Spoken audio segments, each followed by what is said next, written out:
Welcome to our special mini-series called Home Truths. We're going to be talking about some common misconceptions in the world of renovating, bust some budget myths, and basically shine a light on how to avoid a stressful renovation. If you're thinking about renovating or about to start, or you're right in the middle of it, this is for you. So welcome back to Home Truths. This series is all about going to site, and today we're going to be tackling one of the most stressful moments in any renovation: getting the quotes back. This is the point where things suddenly feel very real. The numbers land in your inbox and often they don't match what they were expecting at all. Jane, today we're talking about why quotes vary so wildly, the difference between quotes and estimates and budgets, and how homeowners can compare prices properly so they actually understand what they're buying.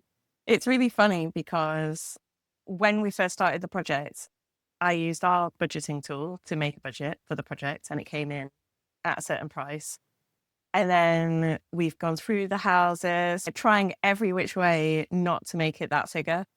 And then when we came back and we totted it all up, it was that figure. And I think we've basically spent like a year. I mean, we've been honing in on the detail and everything, but basically I wouldn't really accept that was the price until I actually got the price. And then we were both like stripping stuff out and reorganizing how we were going to do it. So we were going to do the fit out ourselves so that we could afford to do it. But then obviously the fit out still costs money. There's still materials there. So we took that out and we're like, oh, it all adds up now. And it's like, yeah, but you're not going to have a finished house. You're just going to have a shell.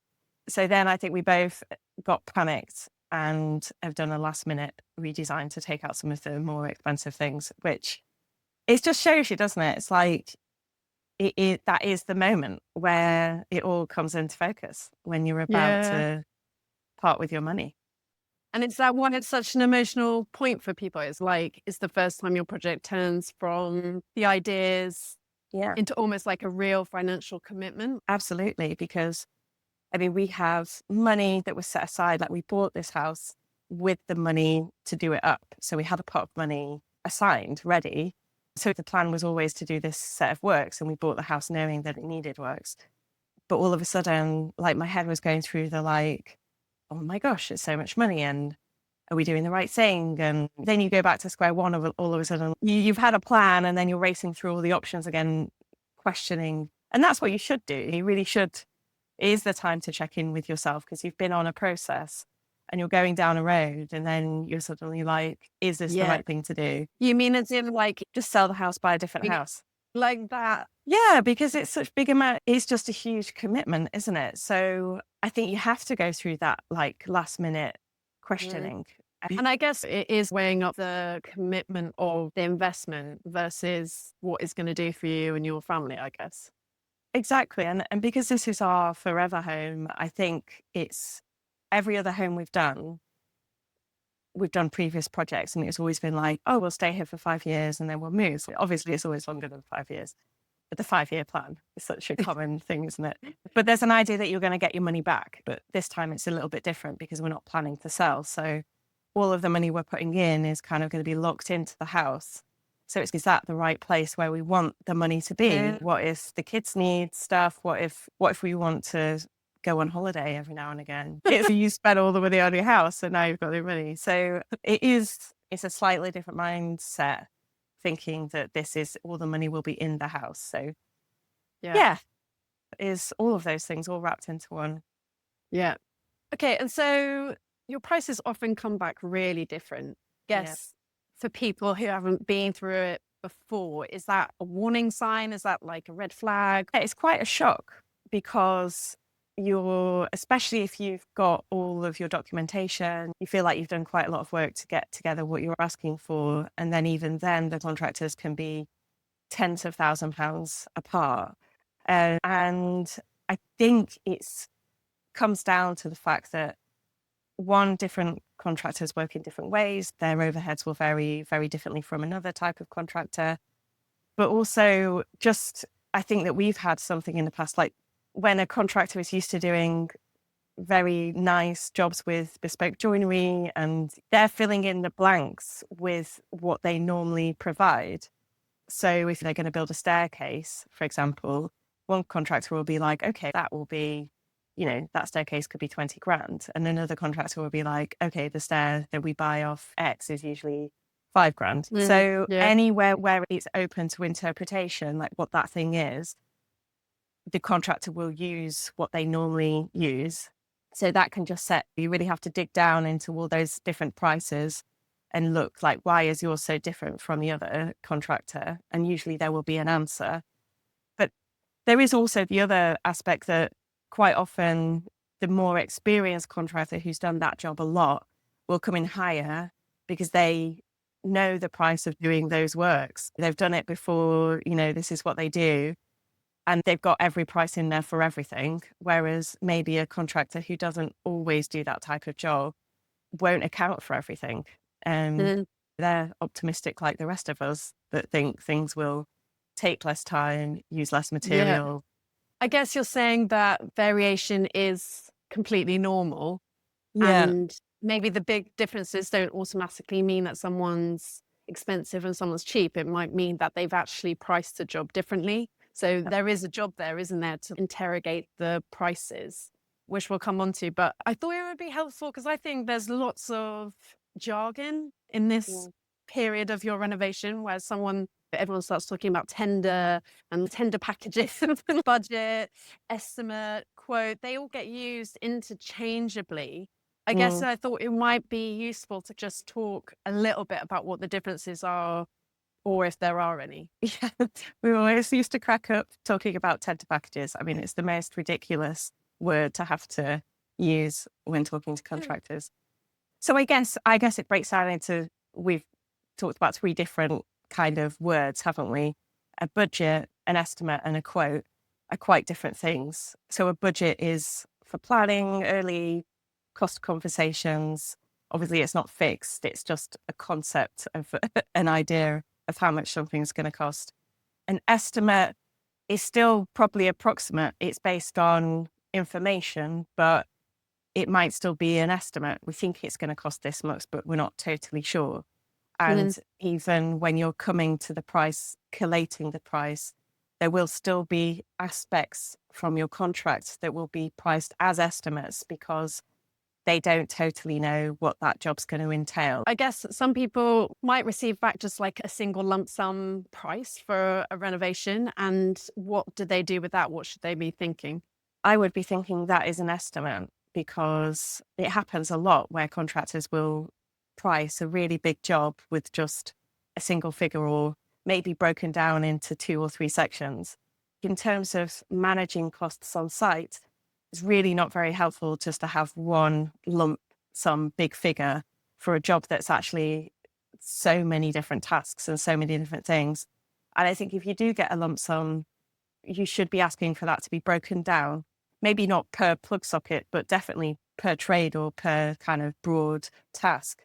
Just because if the contractor has made their costs accurately, they will have done that already. They will have that information because they will have had to have worked it out for themselves. So if they haven't, it means that it's not costed correctly. If they don't have that figure, and then that is more of an estimate, isn't it? They haven't totally understood all the different tasks or worked it out. And I think working like that is really hard if you imagine you're on site and you say, actually, you know what, we're not going to do this bit, or that's changed. We're going to change from this finish to this finish. How can you talk and adjust prices when you're just talking about one big figure? You're not going to have productive conversations on site, and things will change and things will be added and taken away. And you just can't do that. But also, I think what's interesting about that is actually having a broken down cost really protects both parties. Because I think it's like the builder is saying, look, I'm going to do all of these things for this price. If you come and you want something extra, he literally can point to it and say, look, it's not here, it's going to be an extra, and vice versa. So I think if you want to take something out, he has to take that out of his breakdown. And so I think I would encourage people to see it as a kind of two-way street. It's also when we go through costs in that kind of manner, we are checking that everything has been included. It's an opportunity to just clarity check that everything you think is in there is actually costed for. I just say, Yeah. I guess some people worry that that might annoy the builder. Yeah, it might do. And I guess if it does, then they're not the right person to work Mm. with. Yeah. Say that if a builder's unwilling or unable to explain their pricing, would that be a red flag for you? Yeah, it would actually. Yeah. I think if you're doing something extremely small, like a bathroom, and they say, okay, I'll do it, I would still want a list of the items that they're going to do, because Mm.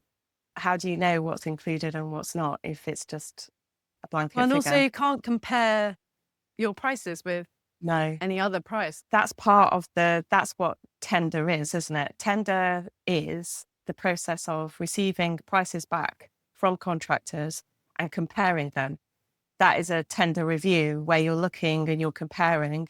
And if you don't have a breakdown, there's no way that you can compare those costs.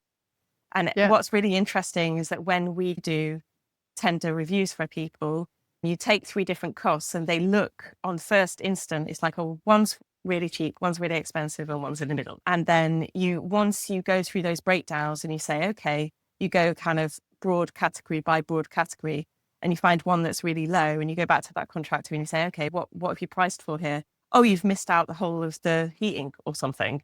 And weirdly, if you go to the more expensive option, sometimes they're quoted for things you've not asked for, just because they normally provide that. But they're like, oh, normally you should be looking at this, which sometimes is a really good suggestion. But for the purposes of tender, you want to take that price out so that you're comparing across the way.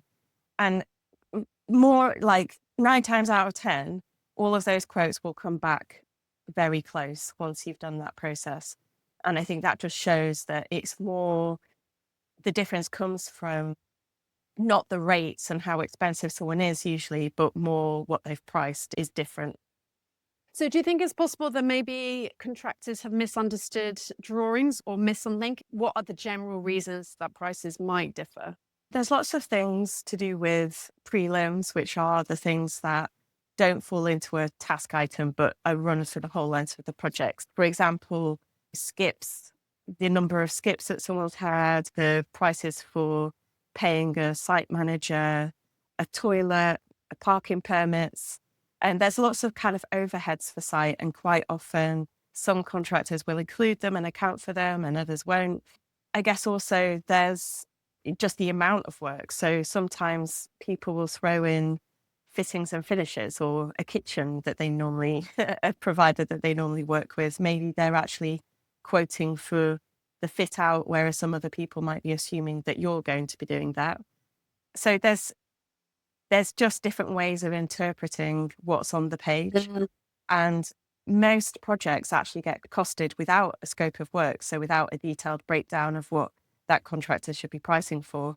So in that case, they're really just looking at drawings, at a picture Yeah. of something, and that can be interpreted in loads of different ways. It's really like the tender is really the price at which you get your prices back is really just the start of that process. After Yeah. that, there is like an actual process of working through all those costs and working out what they are. I think the other one that we found is that sometimes contractors separate out their profit, but sometimes that's baked in through every item in those broad categories. So I think that's Yeah. something to look out for. And I think also something we haven't chatted about is, I guess, how busy the contractor is and how much they want the job. Because I Yeah. think there's going to be like, this is how much the project is. But if they're really busy and they don't need it, they might price a tiny bit higher because, hey, if they Yeah. get it, great. If they don't, they're fine. Do you know what I mean? So I think that there is that also to consider. Do you think the company structure, and I guess I'm thinking the one-man band versus the slightly bigger outfit? I mean, I'm figuring that the overheads are different, and so that might also play a role. I think it probably plays less of a role than Yeah. the misunderstanding of what's being done, but it definitely does play into it. You need to be weighing up the type of experience that you want and what you're paying for in terms of how much work you're going to be doing to support that contractor, or how much they're going to be self-sufficient in getting on with stuff. Yeah. So you are paying quite often for different types of services. Yeah, I guess with some contractors, they might, like you say, know what the job entails, and often they will list out all of the things, like how much parking permits, I think, is a big one. Some contractors will list that out because they know it's going to be needed. They know it's quite Mm. expensive, like skips and stuff like that. But others maybe don't put that in their tender, and Mhm. then it's something that gets discussed and then those costs get brought in. So I guess it's also slightly to do with your personality and their personality of like, Mm. do you want all of those costs up front and to know exactly where you are, or are you happy that there will be those extras? Definitely. I think I definitely fall into the wanting to know everything. And I think there's sometimes this feeling that if you list everything out, that your job's going to cost more because you've obviously highlighted all of the things that you want done. And so they all have a price associated with them.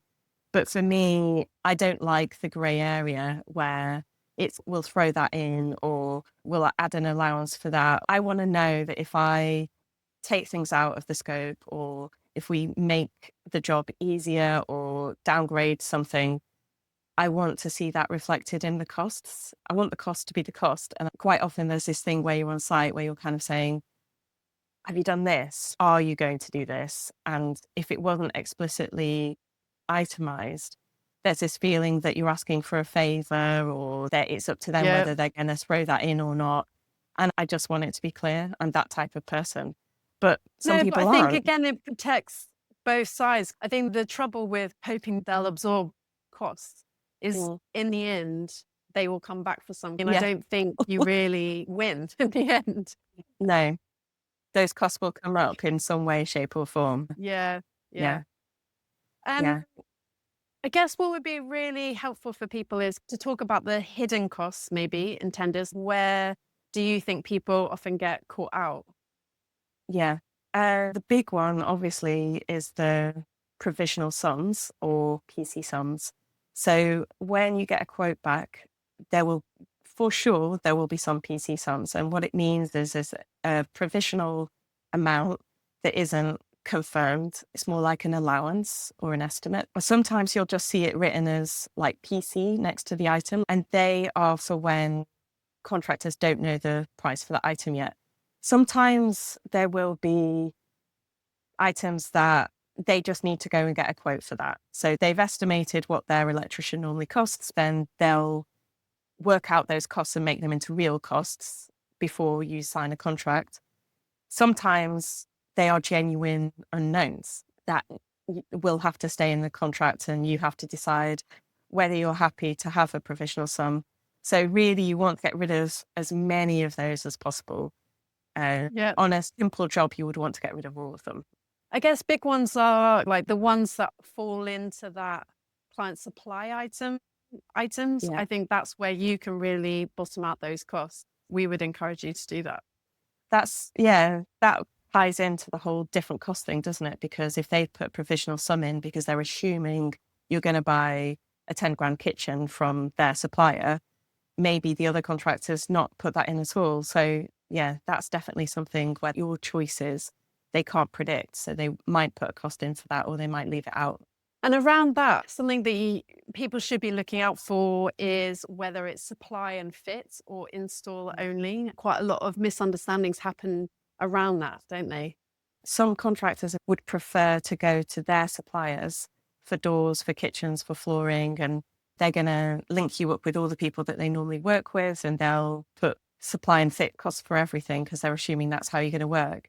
Some contractors would prefer you to sort all of that out and just put a cost for fitting it. And then also some contractors don't put a supply or a fit cost for the internal works because they just don't know what you're going to do at that point. Mhm. So those three different ways of doing things are quite different and you should look out for. Usually it says supply or install or supply and fit, and in the line item if you get a breakdown, so look out for that. Yeah. I mean, I guess we're assuming that people would have taken the time to ask the question about how is that going to be working. And so you should actually have an expectation already about what you're going to see in the quote. And I think that is a really important conversation to have with your builder Mhm. earlier rather than later. Yeah. Any others? VAT. So most quotes get delivered without any mention of that, which I always just find so strange. Like we were getting Yeah. some prices for roofing or some other things, and it didn't even say plus VAT. It just gave a price, but you can guarantee that is the without VAT price because that's how things are quoted. So it's really easy to just see a figure and assume that's the figure you're going to pay, but it could be 20% more or it will be 20% more. So Mm. check that. And I guess another one that is a bit of one of those, a bit like the skips and the parking permits, is the scaffolding and access, Mm. because that's usually a quote that they're going to get from somebody else. And quite a lot of time, the contractor or scaffolder is not going to really understand what the price for that is once they've actually committed to the job and have got their head in the job and how it's going to work. So if it's tricky, if they're going to have to build over stuff, then the price for scaffolding might be different. So sometimes the scaffolding isn't even in the quote. So it's good to ask about that and ask if they've made allowances for it and for Yeah. how long as well. Because if they've assumed it's going to be an 8-week job and it's actually a 16-week job, then the price for that will be very different. Yeah. And scaffolding is pretty punchy, isn't it? Yeah. And I guess what's the single most important question people should be asking at this stage?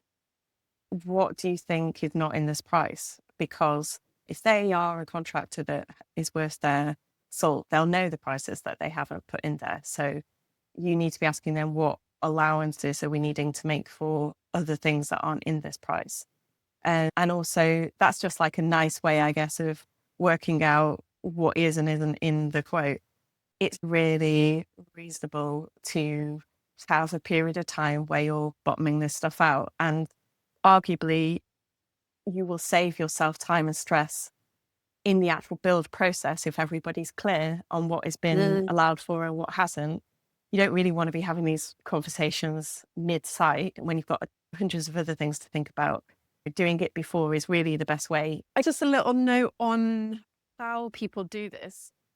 I think there's probably like a couple of stages, isn't there? So depending on how many contractors have priced for the works, there's a broad brush. So like you might be just having a quick call to say, oh, we got your quote. Can I just check? What we would do is we would make a spreadsheet and we would put these Obviously. costs next to each other and Yeah. then try and align them like, okay, plumbing, electrics, like Mm. where Apples are, with apples. you're trying to do apples with apples. So you're looking at the breakdown roughly. It's rough because contractors always price for stuff in different ways, but as much as you can, see where somebody's really quoted very low compared to others or very high and question those elements. Oh, and you'll see one is put in for scaffolding. You say, have you included for scaffolding? That's broad brush stroke. You're not really going super deep dive into every single detail, but you're just trying to work out, let's get the general prices right. And then you should start to build a picture. There'll be people that are available or fits with your timescale, whether you like them, whether you felt comfortable with them, whether you liked the way that it worked and how their prices come back. Like we said, it's a picture of lots of different kind of data points and you will be building that picture. So you might hone in on 2 out of your group, or you might just hone in on 1. And so once you've done that broad brush, you can't go deep dive with every single one of them. It does take quite a lot of time. You might want to keep the others on hold while you do that with one of the contractors to see that you're happy with, how that's turning out. But once you've honed in on 1 or 2, you can do that deep dive. That might be sitting down in a meeting with them and really doing that line by line item. Like for this, are we buying the stuff or are you buying? Does that include for what type of tile does that include for? Yeah. For the roof, for example, did you notice that we wanted aluminium drain pipes, not plastic? So you're getting into the kind of details and checking that they've understood what's involved in each of the things. Yeah, that's really helpful. What would you say is the biggest misunderstanding that we see at this stage? I think just making that knee-jerk assumption that one contractor's price is cheap and one's expensive without interrogating. Just Mm. can't tell you the number of times where someone's been discounted for having a high quote when actually when we've looked into it, they're bang on and the others Mm. have left stuff out.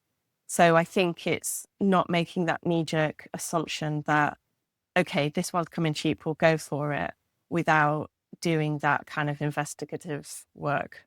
Mm. It is tempting, isn't it, to want to choose the cheapest number, but actually, like you say, it's about understanding the scope, the risk, and like the assumptions before you go to site. Yeah, because if they've not included for scaffolding, they're not going to absorb that cost. No. That cost is definitely coming to you. It will just be like, oh, we hadn't included that cost, and then you'll Yeah. have to pay it. Just because you've chosen the cheapest quote doesn't mean that's the price it's going to be. I feel like we've just downloaded so Yeah. much information. It's quite a lot. It is quite a lot. The next episode, we were thinking about talking about contracts and insurance and kind of why the "oh, we trust each other" isn't really a strategy that you should go with. So if this episode made you want to double check your quotes, that's great. That's kind of exactly the point. If you need a bit of help, reach out to us. You can email us at hello@homenotes. We do consultations if you are looking for some extra support at this kind of junction in your projects. We are really happy to do that. And yeah, see you next week. Bye, everybody.